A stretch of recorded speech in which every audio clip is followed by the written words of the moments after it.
Está no ar. Gente que Fala. O melhor programa de debates do rádio brasileiro. Gente que Fala. Tem texto e direção geral do jornalista Fausto Camunha. Gente que Fala. Reúne de segunda a sexta-feira formadores de opinião para discutir as principais notícias do dia. Gente que Fala. Tem o selo de qualidade APCOM.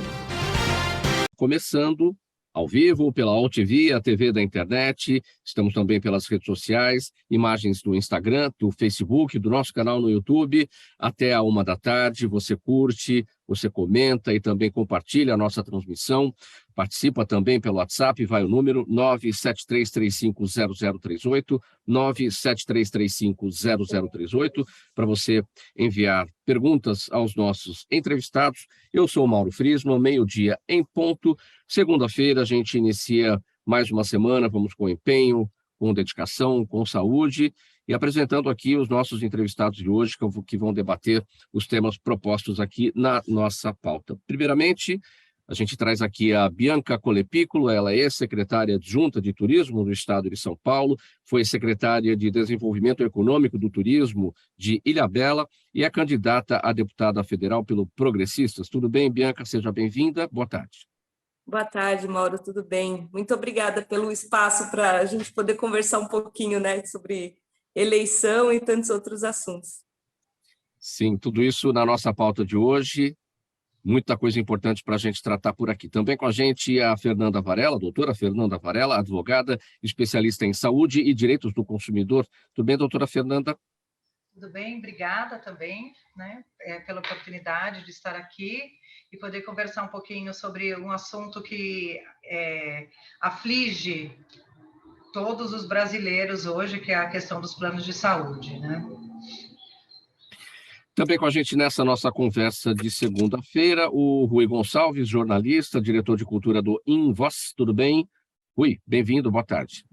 Olá, boa tarde, Mauro. Muito obrigado pelo convite. Seja bem-vindo. Também com a gente, eu não sei se ele já está na nossa conexão, eu vi que ele estava já chegando, é o Rodrigo Narras, doutor Rodrigo Narras, advogado, secretário-geral da Comissão de Startups da OAB São Paulo e diretor jurídico da Associação Paulistana de Eventos, candidato a deputado estadual pelo Novo. Tudo bem, doutor Rodrigo? Bem-vindo. Obrigado, pessoal. Boa tarde a todos. Desculpa, tive algumas falhas técnicas. Como imagino que vocês saibam, candidatos a deputado estadual tem que estar rodando o estado inteiro. E agora eu parei um segundo não, por uma hora, para a gente bater um papo sobre algumas pautas muito relevantes para o nosso estado. É uma honra estar participando desse papo aqui com vocês, pessoal. Obrigado pela presença, doutor Rodrigo. Vou pedir uma gentileza. Eu vi que você está aí no carro, no smartphone. Coloca ele na posição horizontal para a sua imagem ficar mais no padrão dos demais aqui participantes. Tá bom? Então vamos iniciar aqui os nossos assuntos de hoje, 12h03. Partidos, federações partidárias e coligações têm até às 7h da noite de hoje para apresentar o registro dos candidatos que vão disputar as eleições de outubro, e de forma presencial, porque as inscrições pela internet se encerraram às 8h. A partir de amanhã, os candidatos poderão pedir votos, promover comícios, distribuir materiais gráficos e realizar propaganda na internet. Há 48 dias do pleito e com os olhos de todos voltados à disputa da presidência da República, muitos candidatos se queixam de que não há tempo nem espaço suficiente para os eleitores conhecerem suas propostas. Bianca, eu começo com você a respeito deste tema aqui, você que é candidata a deputada federal pelo Progressistas. A gente vê aí a discussão principal, né, o debate, né, dos candidatos à presidência da República, à direita, à esquerda, é Bolsonaro, é Lula, e todo mundo parece que só olha realmente para essa disputa, e nós temos aí um Congresso todo a ser renovado, 1/3 do Senado, toda a Câmara dos Deputados, assembleias legislativas em todos os estados do Brasil, só que as pessoas mal sabem quem votaram, né, os seus parlamentares nas últimas eleições. A gente sempre bate nessa tecla. O que a gente precisa fazer para mudar o foco e trazer a todos sobre a importância de se escolher direitinho os seus parlamentares, né? Eles é que vão produzir as leis, eles é que vão fiscalizar o cumprimento delas, e eles é que vão, a gente, né, torce para que isso aconteça, ter boas condutas dentro das casas parlamentares, zelar pelo dinheiro público, enfim, tudo isso que a gente debate sempre e que a gente quer ver uma situação melhor aí por conta de toda a corrupção que se observa. Qual que é o seu olhar sobre esse tema? Bom, acho que o brasileiro está começando a entender a importância de um deputado federal quando ele vê que é o deputado que tira presidente, que o presidente negocia com essa Câmara corrupta que temos aí, né? Não todos, temos bons deputados também, mas ele precisa fazer um jogo de cintura enorme aí para conseguir fazer governar, né? Seguir no governo. Então, a gente viu isso bem claro nos últimos governos e eu percebo algumas pessoas entendendo a importância de um deputado federal, ao mesmo tempo que a grande maioria nem sabe que vai ter que votar, né? Então, quem está mais ligado na política viu que começou a entender quem são os deputados desde do impeachment da Dilma, né? Quem não está ligado na política nem sabe que vai ter eleição para deputado. É bem complexo para a gente que é candidato, o Rodrigo deve estar passando a mesma coisa. A questão de rede social, você ter que conquistar atenção em pouquíssimo tempo, né? As pessoas não têm muita paciência para discursos, nem para ouvirem as coisas, sendo que os problemas sociais são sempre complexos, né? Então, você acaba tendo que entrar num jogo de chamar atenção com discursos simplificados e assim, coisas para poder ter um pouco de atenção do público, isso eu considero bem ruim. Tempo de televisão também pequeno, né? Em 12 segundos você se apresentar. Então, assim, a eleição presidencial, de fato, ela toma conta do país e dos deputados a gente disputa muito os poucos segundos que a gente tem de espaço para apresentar as nossas propostas, o nosso histórico e tudo mais. É uma pena, né? Mas a gente vai seguindo nas reuniões presenciais e rodando aí, como eu vi o Rodrigo rodando. Rodrigo Narras, você é candidato a deputado estadual pelo Novo, a Bianca falou aí sobre a questão do tempo, pouquíssimos segundos para poder se apresentar no horário eleitoral gratuito, no rádio e na TV, mas esse é um trabalho que acho que já começa com bastante antecedência pelas redes sociais, ou andando pelo Estado, que é o que você destacou aí na abertura, quando a gente te apresentou, você disse que está aí no carro fazendo o seu corpo a corpo aí para ir atrás do eleitor. De qualquer forma, todo esse quadro acaba favorecendo aqueles que já têm o cargo. Eles têm o cargo, eles estão na mídia, eles são falados, eles têm projetos, enfim, o tempo todo dando entrevistas, acaba favorecendo uma manutenção daquilo que está aí e não abre espaço para novos candidatos nas casas legislativas. Você concorda com isso? Eu concordo que quando a gente fala do tempo de TV, a gente está falando primeiro de um prejuízo gerado ao cidadão na ponta, porque envolve renúncia fiscal diretamente por parte das emissoras, que nós sabemos aí fazem um trabalho que muitas vezes não é um trabalho tão independente. Então é muito importante que a gente tenha uma alteração do entendimento sobre tempo de TV. Eu não acho que deveria haver tempo de TV eleitoral gratuito, porque é um prejuízo para o cidadão. Esse é o primeiro ponto. É uma opinião sólida que eu tenho, por isso eu faço tanto esse corpo a corpo. Do ponto de vista do Partido Novo, ser um candidato pelo Novo é uma problemática bem menor, porque nós temos um candidato a presidente próprio, ao menos em primeiro turno, numa esperança de crescer. Nós temos aí, dentro das pesquisas, um candidato à presidência, um candidato a governador, então a gente consegue criar uma interface, inclusive pelas entregas dos partidos, muito boa por onde quer que a gente passe, principalmente quando a gente leva as pautas ligadas à inovação, que é uma das pautas centrais que eu tenho defendido. Então, eu não tenho encontrado tanta resistência. Mas sobre o horário de TV em si e sobre outras formas, né, eu acredito muito importante também, óbvio, tem que ter panfleto, tem que estar na rua, tem que entregar também material, mas acho que hoje a importância de se comunicar pelas redes sociais e ter uma estratégia mais assertiva com uma população que está extremamente cansada e apática da política, cansada da política, que acaba tendo uma base muito grande, principalmente quando a gente fala de governadores, né? Nossa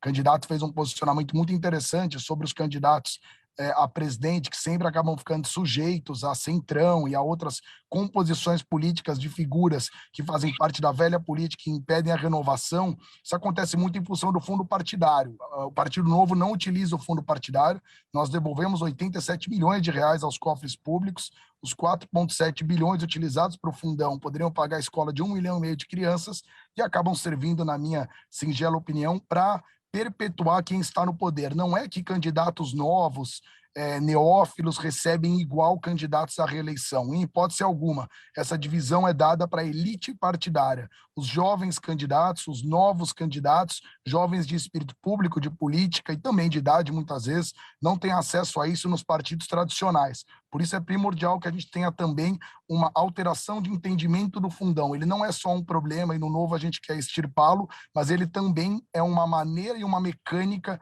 de perpetuar quem está no poder. E a gente sabe, quem recebe, por exemplo, mais dinheiro, vide o caso do Partido dos Trabalhadores, né? Cada candidato que já é deputado federal está recebendo aí quase 3 milhões do fundão, um pouco menos, se não me engano. Já os neófilos, inclusive dentro do próprio PT, não estão recebendo na mesma proporção. Então, eu entendo que o fundão seja central para essa reeleição dos mesmos nobres de sempre e para colocar na mão das figuras antigas do Centrão. Porque tem gente muito boa também em outros partidos políticos, mas quem lidera o Congresso hoje, com certeza, não é referência para mim, e na nossa Assembleia Legislativa aqui de São Paulo, para a qual eu sou candidato a deputado estadual, também não. Bianca, em que medida... Bom, deixa eu seguir aqui com o Rui. Rui, em que medida você acha que essa questão polarizada da eleição para presidente atrapalha o trabalho de quem está brigando por uma vaga no Congresso Nacional, seja como senador, ou seja como deputado, ou até nas assembleias legislativas, uma vez que aqueles que não têm candidato acabam optando pelos partidos, né, desses candidatos a presidente numa eleição que é tão polarizada. Então, eu não tenho candidato a deputado, não tenho candidato a senador, não tenho candidato numa eleição proporcional, vou escolher aqui a legenda e acabo optando por uma ou outra legenda dessas dos presidentes que estão, dos candidatos que estão disputando a presidência. Eu acredito que é extremamente ruim para a democracia brasileira quando você não debate a escolha dos seus representantes proporcionais, né? Você tem você fica muito em cima dos candidatos a cargos majoritários e você não coloca em discussão o que pensam e o que vão fazer os seus deputados e os seus senadores.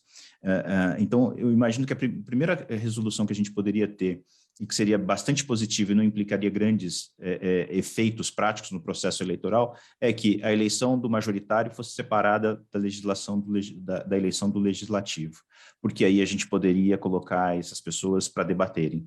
Uma outra necessidade que a gente tem é o voto distrital, seja ele misto, o modelo que se faça necessário no Brasil. O Rodrigo falou há pouco, na hora que a gente estava conversando, que ele está aí em campanha, girando pelo estado de São Paulo. Não é necessário, um deputado não deveria rodar o seu estado inteiro para fazer campanha, ele deveria fazer campanha dentro de uma área geográfica determinada para que ele pudesse representar essa região, né? E que a gente pudesse ter essa interlocução mais próxima, porque aí você faria a escolha do seu deputado como você faz a escolha do seu prefeito, por exemplo, alguém muito mais próximo de você. Então, acho que a gente ganharia isso e a gente reduziria drasticamente o gasto desses candidatos que precisam de muito dinheiro para competir. E aí essa desigualdade entre quem está no poder, quem tem acesso ao dinheiro, quem pode liberar uma verba para uma obra e fazer campanha em cima disso, você começa a reduzir, porque o debate tem que ser feito. E tornar o debate efetivamente obrigatório. Você quer ser um político, você quer competir, você quer disputar, venha para a praça pública debater. E não fale sozinho, fale com os outros também, né? Fale, divida, traga os seus projetos, né? E coloque isso em discussão. Porque se você fizer isso e a população puder participar, certamente a qualidade do voto aumenta. Da forma como a gente está fazendo, eu acho que a gente perde muito a qualidade do nosso voto. A gente foca no majoritário, eles falam o que querem, não participam dos debates com a frequência e a gente não olha para as eleições proporcionais, a gente não olha para o legislativo. Não dá para aprimorar a política no Brasil se a gente continuar fazendo dessa forma.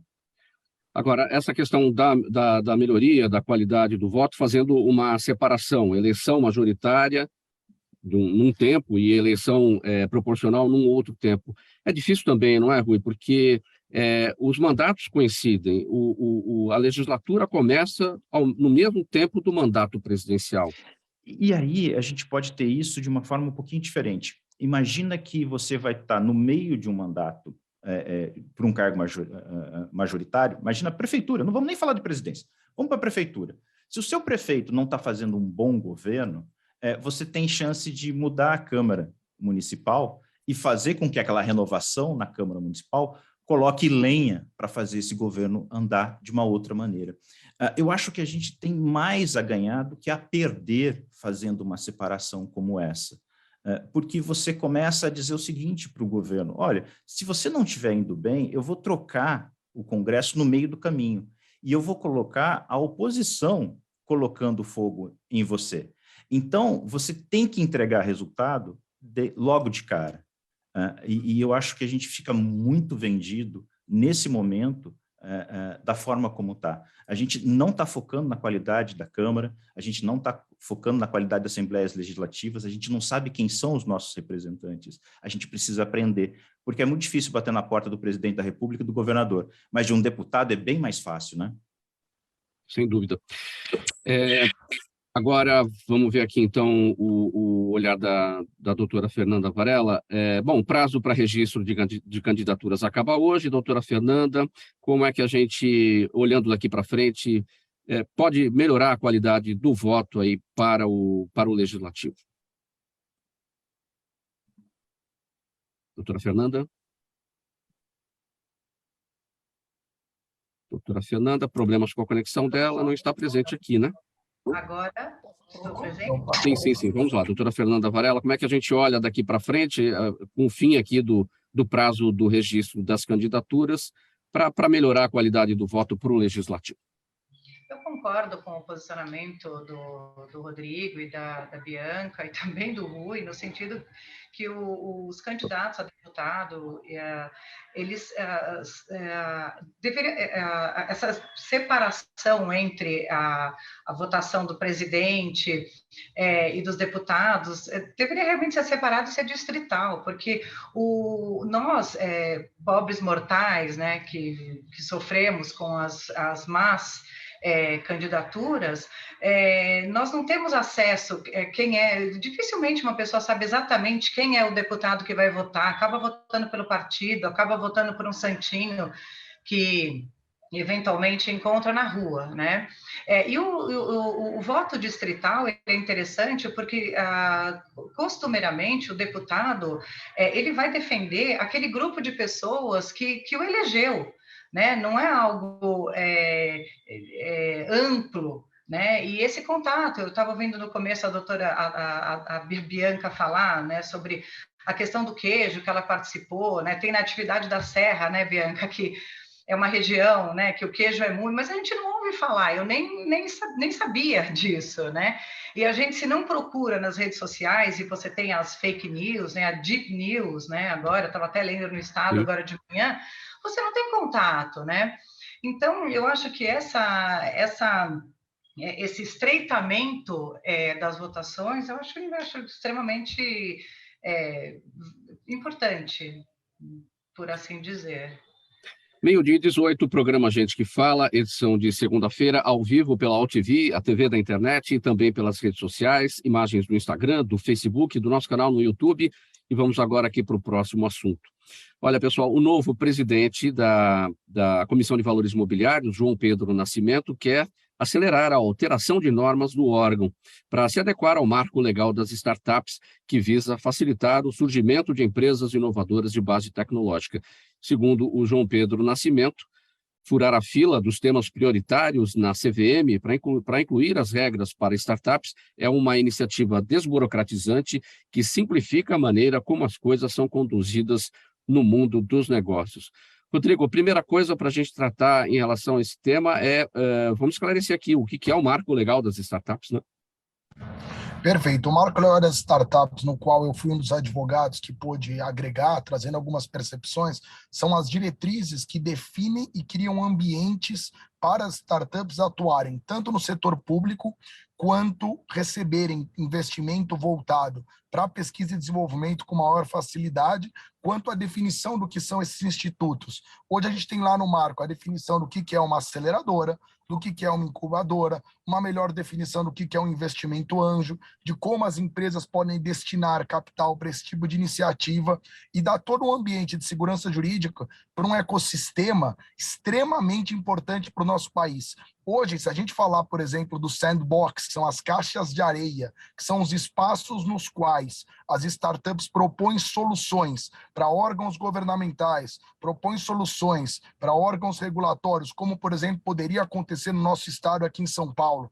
Aqui nós poderíamos ter em cada secretaria de estado uma discussão das startups que oferecem soluções para a saúde, como, por exemplo, startups que fazem o controle de verificação de hora médica em plantão, startups que, a partir de aparelhos, fazem exame de retina infinitamente mais barato que os produtos comuns, até a parte da educação, correção automatizada de provas, toda uma mão de obra segmentada para esse setor que hoje em dia falta. A gente forma 46 mil desenvolvedores de software e eram necessários 70 mil só no nosso estado. O ecossistema em si evolui muito quando a gente tem uma interface maior entre os entes públicos e as startups de tecnologia. E o marco legal vai dar mais segurança. Só um dado que é bem interessante, só 23% das edtechs, que são as startups ligadas à educação, já tiveram alguma interface com o setor público.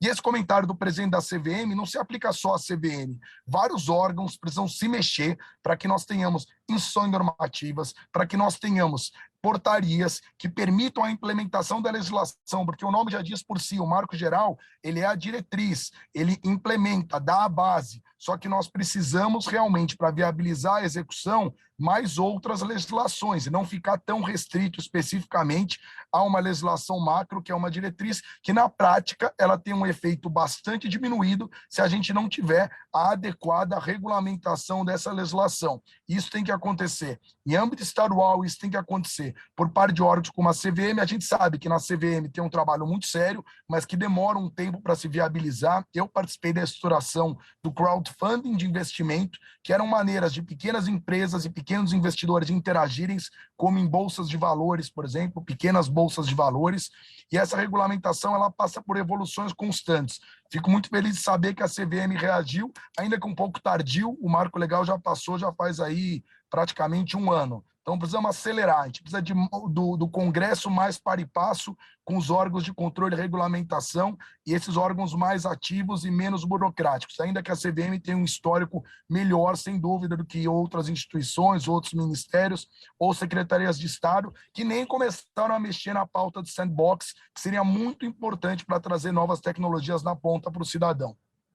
Pois é, muitos outros órgãos, não só a Comissão de Valores Mobiliários, têm que adequar suas normas ao marco legal das startups. Agora, em que medida a CVM, a Comissão de Valores Mobiliários, ou as normas da CVM estão fora dessa adequação? Conseguiu acompanhar, Rodrigo? Perfeito. Eu entendo que as normas da CVM, elas vieram muito bem estruturadas há alguns anos atrás para o crowdfunding de investimento, que não é nada mais nada menos do que essa estrutura dessas pequenas bolsas com ofertas públicas simplificadas. Para o marco legal, ainda não existe uma interpretação suficiente por parte da CVM sobre como se implementaria o marco para fins de captações de oferta pública. Acho que não cabe só a CVM, porque ela já vem interagindo com o ecossistema há bastante tempo. Cabe a outros órgãos também fazerem as suas próprias regulamentações, como eu falei, da mecânica de sandbox. Mas fico muito feliz que o presidente queira acelerar. A maneira pela qual isso acontece são audiências públicas. Audiências públicas da CVM, na qual se propõe ideias e sugestões. Tem que ser marcada essa data com urgência, porque nunca é uma audiência só, e tem que abrir prazo para as proposituras que vão vir por parte de associações de startups, de hubs de inovação. Aí sim a gente vai ter a resposta do que o mercado precisa, porque a gente precisa desses órgãos regulatórios mais para e passos com a realidade do mercado, porque senão vira um meio burocratizador. E a gente sabe que no ecossistema da inovação, no mundo das startups, se tiver muito burocracia travando, não prospera. Qual é o país que tem mandado melhor nesse sentido, Rodrigo? Chile, até pelo menos agora, né? Agora a gente teve uma guinada governamental, mas o liberalismo no Chile se implementou muito bem. Eu sempre frequento o Web Summit, que é o maior encontro de startups do mundo, na verdade. Hoje em dia fica em Lisboa, a gente vai ter um movimento também do Web Summit agora aqui em São Paulo. E é curioso, porque os portugueses, os investidores anjos de Portugal e os fundos de Portugal, às vezes antes de vir para o Brasil, né, uma nação irmão, vão para o Chile. Você pergunta para um português por quê? Segurança jurídica, ambiente de negócios muito mais sólido, ambiente de testagem, uma classe média muito mais estabilizada historicamente do que a nossa, um desenvolvimento econômico que permitiu que eles entrassem na OCDE, aceleradoras muito bem estruturadas, com teses de investimento, ou seja, eu invisto nisso, eu invisto naquilo, um mercado, o grande capital, conectado ao mundo do venture capital de investimento, e não isolado através de alguns fundos, como no Brasil começou a evoluir mais agora. E maturidade, há muito tempo testando. Você pergunta para qualquer outra startup da América Latina, o último lugar que elas querem vir, mas é o mais importante, porque o Brasil só não cai mais porque é maior do que o buraco, né? Nosso país é uma economia gigantesca, somos a 11ª economia do mundo, apesar de tudo, mas os próprios latinos falam, eu quero chegar ao Brasil. O penúltimo é o México, porque é muito difícil. O último é o Brasil, porque é quase impossível empreender. Então, a gente tem uma cultura na América Latina de querer e desejar essa economia pujante do ponto de vista de potencial, que é o Brasil, mas, ao mesmo tempo, uma economia muito burocratizada e muito problemática. Então, acho um case muito interessante, é o Chile para fins de América Latina e Portugal, uma nação pequena dentro do cenário europeu como um todo, certo? Dentro da conjuntura, mas que se posicionou muito bem, não só por meio de benefícios e incentivo, mas por uma educação voltada para o que o ecossistema precisa, por um ambiente onde as grandes cidades portuguesas estão para e passo apoiando serviços ligados a software, e onde tem uma academia bastante conexa com a cidade, com as cidades e bastante conexa com o empreendedor. Eu vou sempre a São Carlos, às vezes parece que as universidades de lá, que são incríveis, é uma realidade, na outra ponta é o empreendedor e numa terceira ponta é a própria cidade. Então existe um isolamento, uma falta de conexão, inclusive nos próprios parques tecnológicos. O de Santos, por exemplo, está muito aquém do que poderia ser. Então acho que essas referências internacionais devem servir de inspiração para o Brasil. 12h27, programa Gente que Fala, edição de segunda-feira. Estamos ao vivo pela AllTV, a TV da internet, e também pelas nossas redes sociais, Instagram, Facebook e o nosso canal no YouTube. Vamos aqui para o próximo assunto. O desempenho do turismo, minha gente, impacta pelo menos outros 50 setores. Tem alimentação, transporte, recreação, hospedagem, aluguel, logística, tantos outros. E todos eles foram massacrados pela pandemia, mas já dão sinais de recuperação e abrem espaço para as novas oportunidades de negócio. Com as dificuldades em vistos e voos, o brasileiro passou a optar por lugares próximos, com viagens mais curtas, mas com ótimas opções turísticas. Um novo mercado que se abriu para o turismo durante a pandemia. Bianca? Na verdade, o paulistano, ele começou que é o maior destino emissor, né, do Brasil, começou a conhecer o entorno, e isso foi muito bom para o turismo do estado de São Paulo. E nos outros estados, eu acabei de participar como especialista do programa Vai Turismo da CNC, também tem essa percepção de que as pessoas começaram a viajar, a frequentar mais ali o entorno. Isso foi bom, o turismo, eu sempre falo isso, ele está entrando na pauta econômica, né? É uma maluquice do Brasil isso, mas assim, a gente colocava o turismo junto com o esporte, junto com cultura, misturava muito turismo com lazer, e agora, de pouquinho tempo para cá, a gente de fato começa a enxergar o turismo como como atividade econômica, ele não pode ser gratuito, ele precisa ter uma balança equilibrada para o destino que está recebendo. Então, eu acho que é um conjunto de fatores, assim. Enquanto eu estava secretária de Turismo em Ilhabela, a gente fez programas ali na pandemia para por exemplo, para a pessoa ir e ficar trabalhando em Ilhabela, né, durante a pandemia, e isso foi legal, as pessoas perceberam que elas podiam ficar lá. Teve uma movimentação muito grande imobiliária, né, agora durante a pandemia, as cidades arrecadaram muito de impostos aí pela venda de imóveis. Então, assim, a pandemia trouxe oportunidades, sim, mas eu acho que esse crescimento do turismo ele vem junto com uma nova percepção dos destinos, né, das cidades, dos governos, de que o turismo ele gera muito emprego, ele distribui renda, e aí começa a ter um investimento na profissionalização, assim, tirar ele dessa coisa de fazer um rodeio, encher a cidade de gente e não mensurar qual foi o impacto econômico de fato desse evento, né? Qual que é o gargalo, Bianca?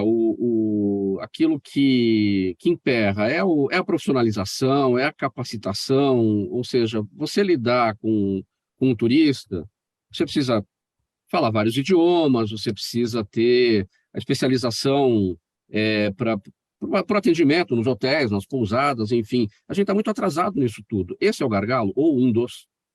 É um dos gargalos. O empreendedor de turismo, o empreendedor no Brasil, assim, no geral, ele não é empreendedor por vocação, ele é empreendedor por necessidade, né? Então, a gente não tem, assim, uma profissionalização nos serviços. E essa falta de profissionalização não monta o que a gente chama de pacote turístico também, né?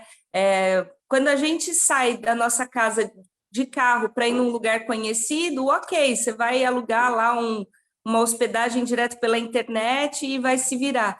Quando você planeja uma viagem mais longa, você ter operadoras funcionando, agências receptivas principalmente funcionando, você ter guia de turismo qualificado, faz muita diferença na experiência do turista. A gente não tem essa tradição, né?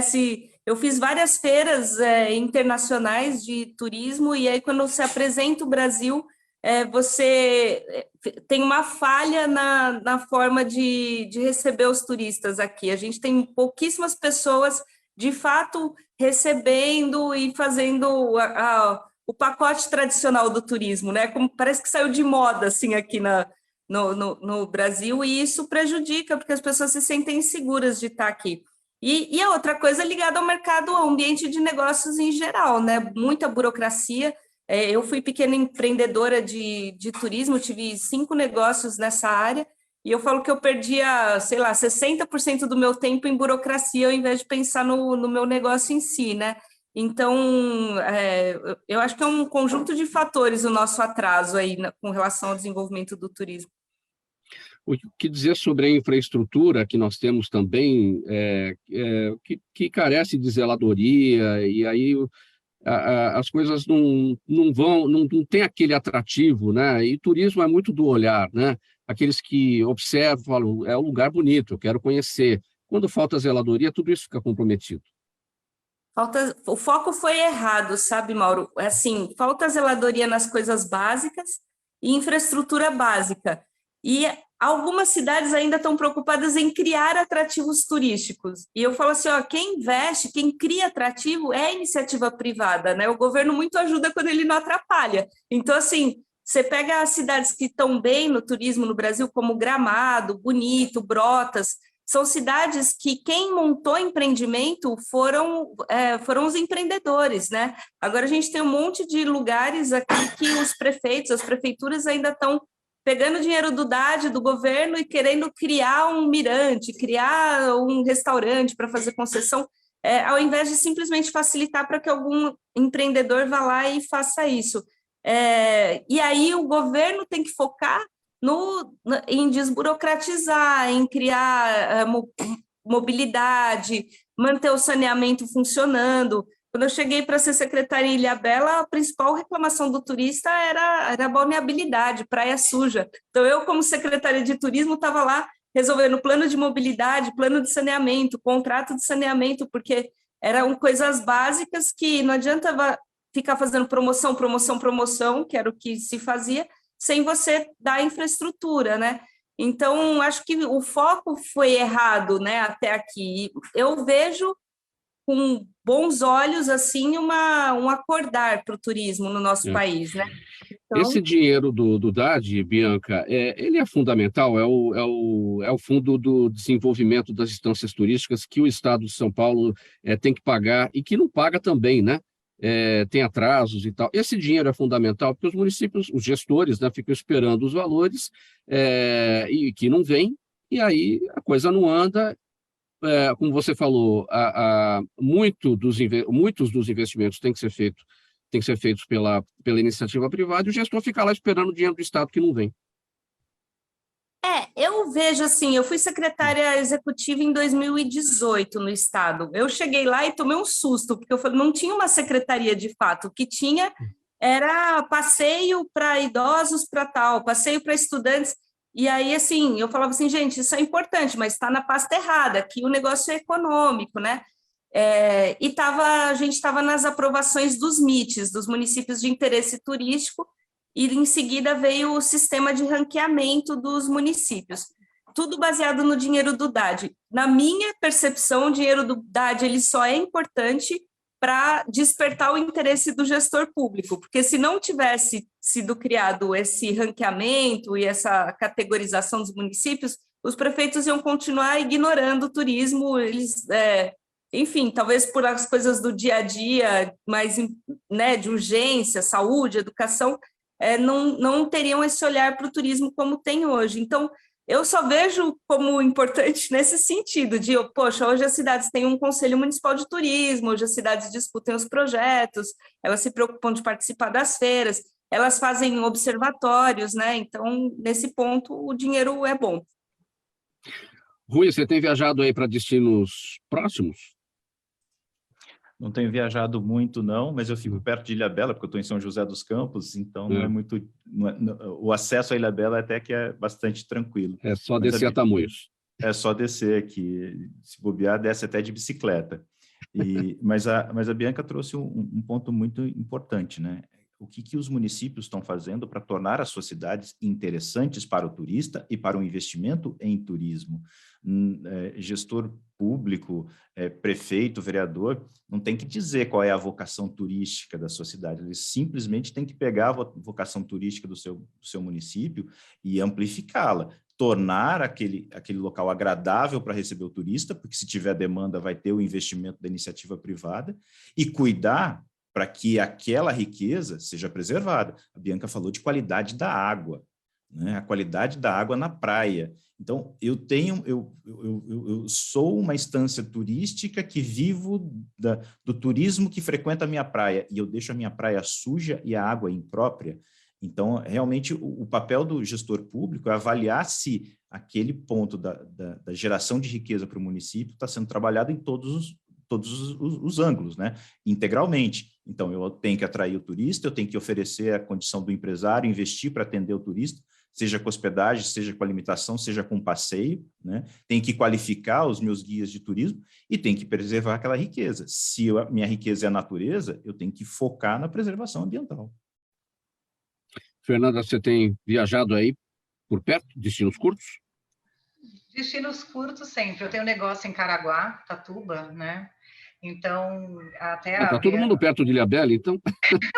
Eu moro aqui em São Paulo, mas eu tenho negócio lá. E o que a Bianca falou é verdade, há pouco investimento. Se você chegar em Caraguá, até vou falar uma peculiaridade, numa quarta-feira, o parquinho está fechado, né, da cidade. Então, não há assim, um investimento muito grande. Uma dúvida até que eu fico, não sei se eu posso... mas, Bianca, as universidades, né? A Universidade de Turismo, né? O aluno ele é preparado para investir no Brasil, ele é preparado para trabalhar em grandes redes hoteleiras? Porque isso, né, eu não sei como é que funciona o currículo dessas universidades, e poderia ser um incentivo, né? E há uma reclamação grande, Ubatuba, Caraguá, de pouco investimento dos prefeitos no turismo. Se você circula ali nessas redondezas, Isso não é só no Brasil, né? Porque eu estive agora na Argentina, Ushuaia, El Calafate, todo mundo reclama que os governos, né, investem muito pouco, né? E o turismo, se bem aproveitado, né, a praia limpa, som baixo, né? É precário ainda, né? A gente mora num país que as praias são maravilhosas. Você pega a Península de Maraú, que eu vou bastante, né? Mesmo ali, você não tem nada ali, não que tenha que ter um incremento muito grande para atrair gente de tudo quanto é lugar e acabar com a natureza, né? Mas algo bem colocado, né? E eu acho que nas faculdades, eu não sei se a Bianca tem algum conhecimento desse currículo, enfim. Bianca? Tem nas prefeituras tem pouquíssimos turismólogos, são poucas prefeituras que têm um turismólogo como no quadro de gestão. E isso, inclusive, agora está contando pontos no ranqueamento para poder profissionalizar essa gestão do turismo. Os turismólogos, eles são preparados para planejamento em geral, tanto na iniciativa privada como na iniciativa pública. Eu acho que falta um pouquinho de incentivo para que eles sejam empreendedores, sim. Eu acho que eles são mais preparados para trabalhar em algum lugar do que para empreender. E outra coisa que a gente tem pouco e que faz muita diferença é cursos de guia de turismo. O curso de guia de turismo, muita gente não sabe, mas é um curso de 1 ano e meio de duração, não é qualquer coisa assim, não é um curso rápido, não é qualquer pessoa que se diz guia, e é a pessoa que faz, de fato, a experiência ser interessante, né, para o turismo. Então, você colocar os profissionais qualificados na área e pôr eles para trabalhar, valorizar, faz muita diferença em todos os aspectos. Faltando 20 minutos para 13h, programa Gente que Fala, edição de segunda-feira, aqui pela UTV ao vivo. A gente vai para o intervalo bem rapidinho e, na sequência, os próximos assuntos. Até já.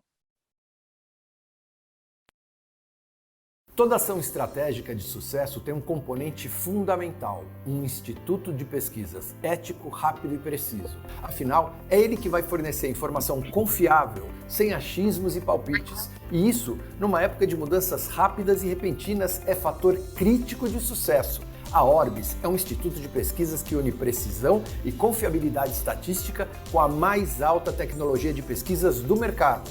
Tem inteligência artificial, robótica, big data, entre outros recursos, para que você tenha uma informação correta, confiável, com o menor custo e no menor tempo possível.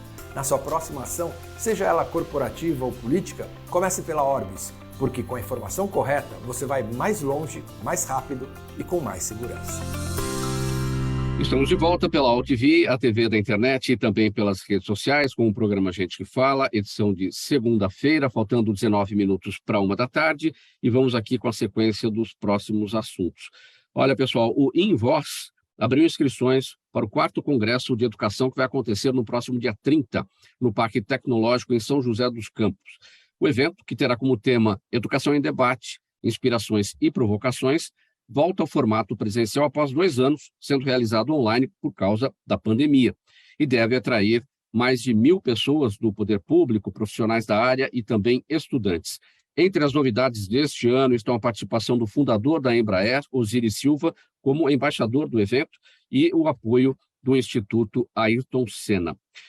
Rui Gonçalves, então vamos falar aqui do 4º Congresso de Educação. Estamos em 2022, então o primeiro foi em 2019, o segundo em 2020, o terceiro em 2021, ou seja, por conta aí da pandemia, o trabalho foi feito de forma virtual e não presencial. E a gente, ao longo do tempo aqui da pandemia, a gente debateu muito a questão da educação, como é que foi nesse período em que as aulas ficaram online.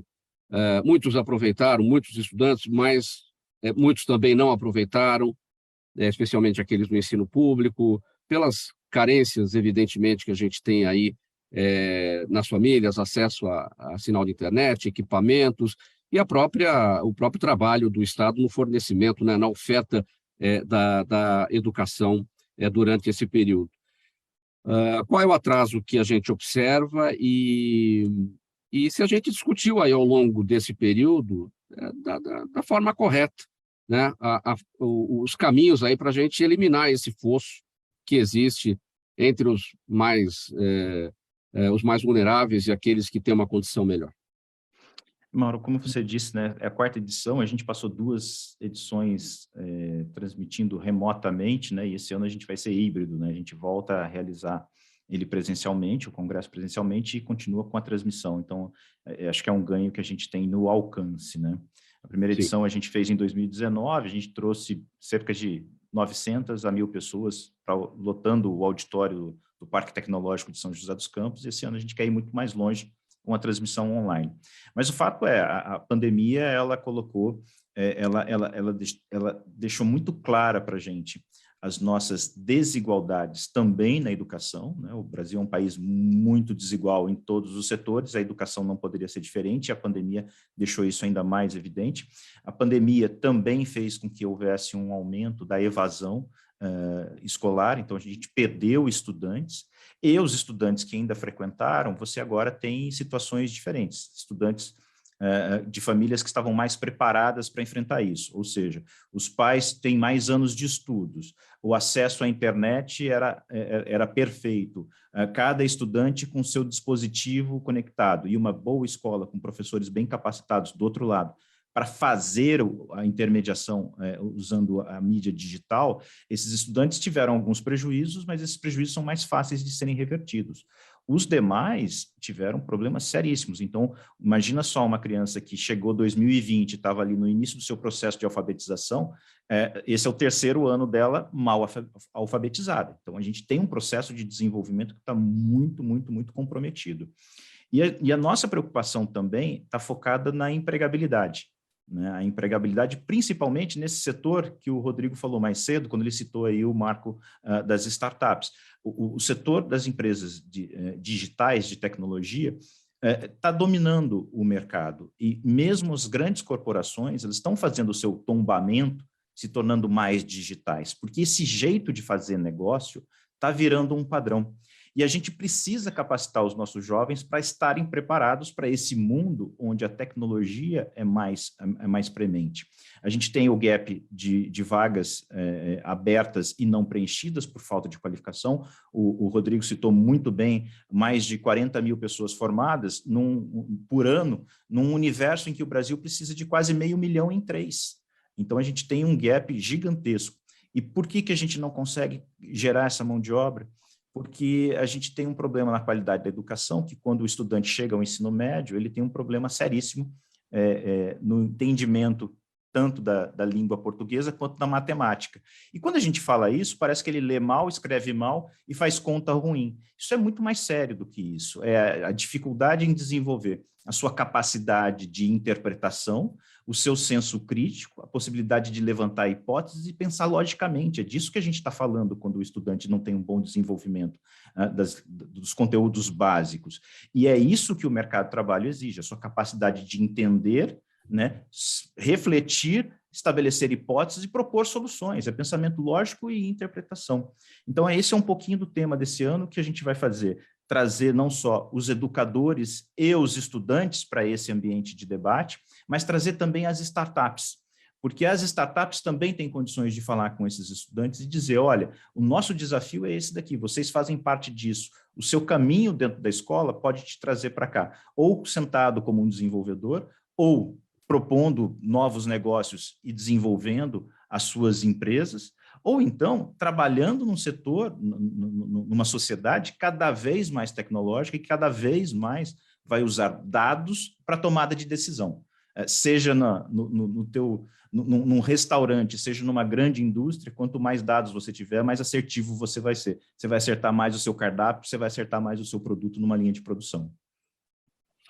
Rodrigo, a gente tem um grande desafio que é inverter a lógica das coisas e colocá-la da maneira natural.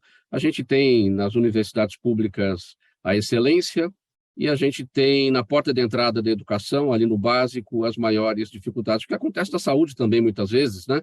Grandes centros de referência para tratamento de doenças complexas, mas na porta de entrada ali da unidade básica de saúde, as grandes dificuldades para atender a população naquilo que é mais simples, né? E a gente tem que inverter essa situação, e não estamos encontrando o caminho. A gente tem o debate, a gente não tem a coisa prática, a gente não tem a teoria sendo transformada em prática, né? Sem dúvida. Você colocou um dado muito rico agora relativo às universidades públicas serem de excelência. Mas quando a gente fala, por exemplo, das universidades públicas federais, mais de 70% dos alunos são egressos do setor privado. Ou seja, a gente já tem uma questão de direcionamento praticamente das universidades públicas para pessoas que conseguiram combater tanto aquilo que eu chamo de analfabetismo funcional, quanto o analfabetismo digital, que é um outro tema que eu acho muito rico a gente trazer à baila. As ETECs e as FATECs estaduais precisavam olhar mais para isso. A gente tem que ter mais cursos conexos à robótica, mais cursos conexos à parte de programação como todo, desenvolvimento de software. Deveria ter uma fundamentação maior e mais rica de matérias ligadas a empreendedorismo e gestão financeira nas ETECs e também no ensino médio estadual como um todo, para a gente criar uma cultura de empreendedorismo e de inovação no setor público que hoje não acontece da maneira que deveria. E um ponto bem relevante, não falta só emprego, falta mão de obra qualificada. Então, quando a gente tem esse entendimento, quando a gente tem entendimento de que as ofertas que o Estado deve dar de educação deve ser par e passo com o que o mercado precisa, a gente consegue trazer mais progresso. Movimentos como escolas abertas durante esses 2 anos, por exemplo, as escolas abertas é um movimento muito forte nas redes sociais, foi muito questionado. Mas, no final, o gap entre o setor privado e o setor público ficou muitíssimo maior. Mais cedo eu falei, 23% só das startups de educação já tiveram uma interface com o setor público. Mas vamos mais fundo para algo que talvez seja mais base. No Uruguai, toda criança tem acesso a um laptop ou a um computador ou alguma forma de interagir independente do espaço escolar. Nós temos aqui em São Paulo uma renda per capita muito maior que a do Uruguai, tem um recolhimento por parte de um Estado, de um governo do Estado, que foi o maior recolhimento tributário das últimas décadas. O Estado está extremamente superavitário e não investe nesse tipo de iniciativa para combater, junto com o analfabetismo funcional, o analfabetismo digital, que é o que vai permitir essa molecada ter acesso a conhecimentos como pacote 1, pacote Office básico, que é o que o mercado precisa. Movimentos e congressos como esse que vocês estão falando são um caminho para trazer mais luz para essa questão, que às vezes a tecnologia parece algo muito distante, mas não é. Tem a ver com o dia a dia das pessoas. Vídeo exemplo que eu tive a oportunidade de conhecer lá, em Petrópolis, morreram centenas de pessoas fruto dos deslizamentos, e agora tem uma startup, foi apoiada por alguns grandes investidores anjos, que instalou sensores nas encostas e você consegue saber se há ou não risco de deslizamento e avisar a Defesa Civil. Então, são iniciativas muito tangíveis para o dia a dia e que, através da educação, vão entregar mais cidadania, mais desenvolvimento e mais emprego na ponta. Faltando 9 minutos para 13h agora, vamos seguir com o próximo assunto por aqui. Fernanda Varela, o presidente do Senado, o senador Rodrigo Pacheco, pautou para o dia 29 de agosto a votação do projeto de lei que trata da obrigação dos planos de saúde cobrirem tratamentos que não estejam previstos pela Agência Nacional de Saúde. Entre os pontos da regulamentação está o rol de procedimentos que a ANS prevê que sejam cobertos por planos de saúde. Quando o tratamento prescrito pelo médico não estiver previsto no rol, a cobertura deverá ser autorizada se existir comprovação da eficácia e se houver recomendação do SUS ou órgão de renome internacional. O que é esse tema? O rol da ANS, que deve ser votado pelo Senado aí no final do mês, tem a ver com aquilo que a gente viu recentemente do rol taxativo, a decisão do Superior Tribunal de Justiça. Mauro, esse é um assunto que particularmente eu adoro, né? Que são os planos de saúde, enfim. O projeto de lei, né, 2033, ele vai no sentido da decisão do STJ, né, que inclusive está sendo muito debatida, não é uma decisão vinculante, mas vai no mesmo sentido, que o rol exemplificativo passa a ser taxativo, né? E para as operadoras autorizarem ou não, e elas nunca autorizam, viu, Mauro? Não é questão do rol ser taxativo, exemplificativo, as operadoras sempre negaram, porque se você tem De um lado, mais de 49 milhões de segurados nos planos de saúde e apenas 19 mil ações judiciais, né, em trâmite no Brasil, vale a pena negar, né? Então, as operadoras já há uma tendência a negar qualquer tipo de procedimento que saia um pouco daquele trivial, principalmente com relação à prótese e medicamento, né? O consumidor que tinha que provar, a operadora, a seguradora que tinha que provar, né, diante das alegações do consumidor que aquele procedimento era necessário, não era experimental, etc.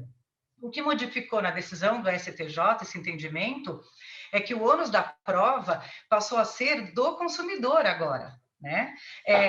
Mas nós temos, e os advogados que militam nessa área, nós temos muito sucesso nas liminares, né? Porque os juízes, eles entendem a necessidade dos procedimentos, né? Que em 90% das vezes, quando você tem que entrar e ele não está nos 3.300 e tantos procedimentos da ANS, eles são realmente necessários, né? Então, o projeto de lei também, ele coincide com a decisão, né? Não é que ele está transformando simplesmente o rol da ANS num rol exemplificativo e agora tudo vai ser permitido. Não é bem assim. Também você tem que provar e o consumidor tem que provar, né? Então, há essa questão que é temerosa, né, Mauro?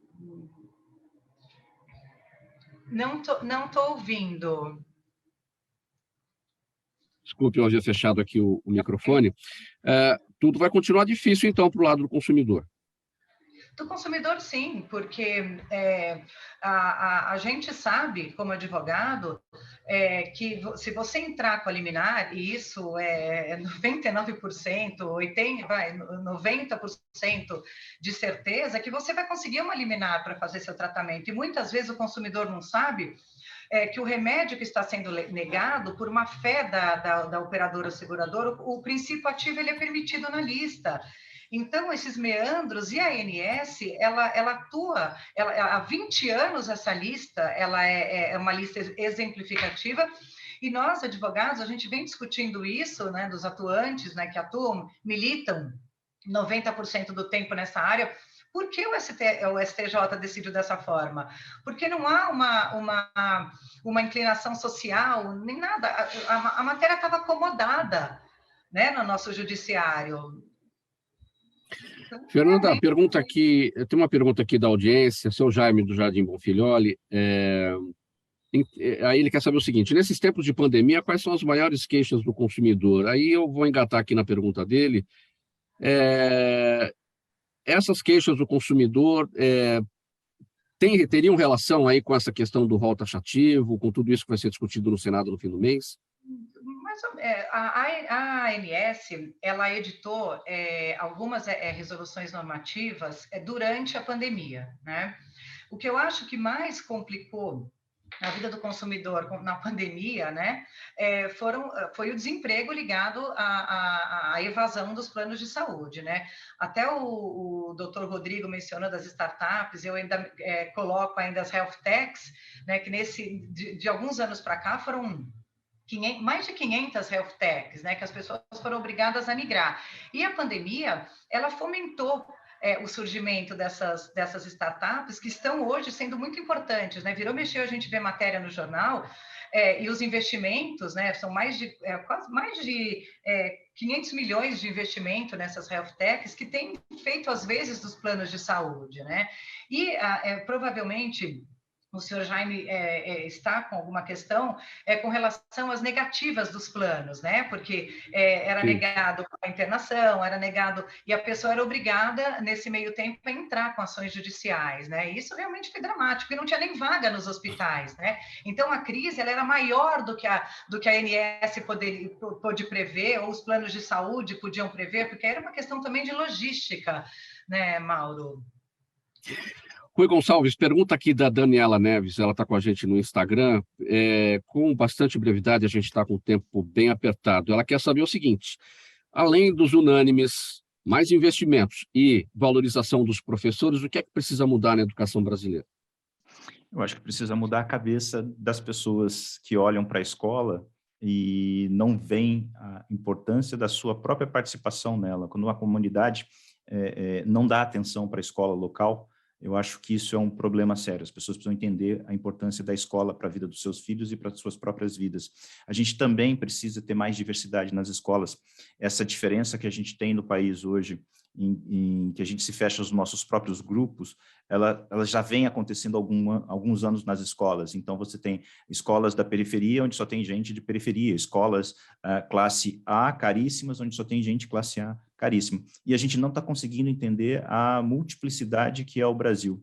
A gente precisa voltar a isso. E um exemplo que eu costumo usar bastante do entendimento, principalmente nas cidades do interior, onde você tinha pequenos municípios, onde todo mundo estudava numa única escola, né? O filho do fazendeiro e o filho do retireiro de leite, né? E isso é muito importante para você ter uma consciência efetivamente do que é a sociedade, né? Dos desafios da sociedade e como algumas pessoas podem defender uma melhor qualidade da educação para todo mundo, porque certamente o filho do fazendeiro defendia uma melhor escola para o filho dele e isso beneficiava também o filho do retireiro de leite. Bianca, em pouquíssimos segundos, Andréa Squilassi, acho que essa é a pronúncia, ela está no Facebook com a gente. Como anda o turismo rural no Brasil? Você tem algum tipo de incentivo à visitação a pequenos produtores de artigos gastronômicos, como queijos, cervejas, geleias, etc.? Bem rapidinho. Bom, a gente teve um grande avanço que foi a regulamentação no estado de São Paulo, agora dos alimentos de origem animal artesanais, né? Então, queijo, leite, mel, embutidos, isso foi bom para o turismo rural, mas a gente tem ainda vários embates na vigilância sanitária, porque exigem uma infraestrutura que estraga a experiência do turismo rural e do turismo de base comunitária no geral. Então, está faltando, sim, um entendimento de desburocratizar de novo essa questão do turismo rural para poder ter incentivo para as pessoas receberem em seus sítios e em suas casas. E o Marcelo Melo no YouTube, Rodrigo, bem rapidinho, em que medida o 5G pode acelerar o avanço das startups? Perfeito, vou responder o 5G e fazer uma posição sobre o turismo que eu acho que agrega bastante. A gente está batalhando muito para a retomada dos aeroportos do interior, cidades como Marília, Bauru, inclusive Presidente Prudente, cidades que hoje têm o aeroporto praticamente não utilizado e com a retomada dos voos intraestaduais, ou seja, dentro do próprio estado, pode fortalecer também o turismo rural. E falando nisso, e aí citando até Bauru como caso, mas se aplica a outras cidades, como Ribeirão, como São Carlos, que é uma cidade tech, o 5G vai acelerar muito o acesso à internet de qualidade, porém, quem não tem acesso à internet de qualidade, que é mais de um terço da população, vai continuar sofrendo. O que a gente tem que pressionar são as câmaras municipais, algumas delas estão demorando muito para regulamentar a instalação das antenas de 5G, então é aquele papo da regulamentação que acaba demorando muito mais do que a própria tecnologia. As câmaras municipais precisam estar mais par e passo com essa nova tecnologia. Vamos por um ponto final nessa edição do programa Gente que Fala de hoje, segunda-feira. Agradecer a presença de todos vocês, em nome da nossa equipe. Estiveram com a gente hoje o Dr. Rodrigo Narras, advogado, secretário-geral da Comissão de Startups da OAB São Paulo, a Bianca Colepículo, ex-secretária adjunta de Turismo do Estado de São Paulo, doutora Fernanda Varela, advogada, especialista em saúde e direitos do consumidor, e o jornalista Rui Gonçalves, diretor de cultura do Invoz. Obrigado pela presença mais uma vez. O programa Gente que Fala é uma realização da ABCom, na técnica da AltV, o Sérgio Oliveira. Valeu aí, Sérgio, pelo apoio. Apresentação minha, Mauro Friesman, pauta e redação do Pedro Schiavon, Zenilda Salvato, nossa diretora de produção, o jornalista Fausto Camunha, nosso diretor-geral, na AltV, a direção-geral do Alberto Luchetti, e você do outro lado, espectador, internauta, a razão da nossa presença aqui todos os dias. Muito obrigado pela audiência. A gente volta a se falar amanhã. 1h, 2 minutos. Tchau, tchau.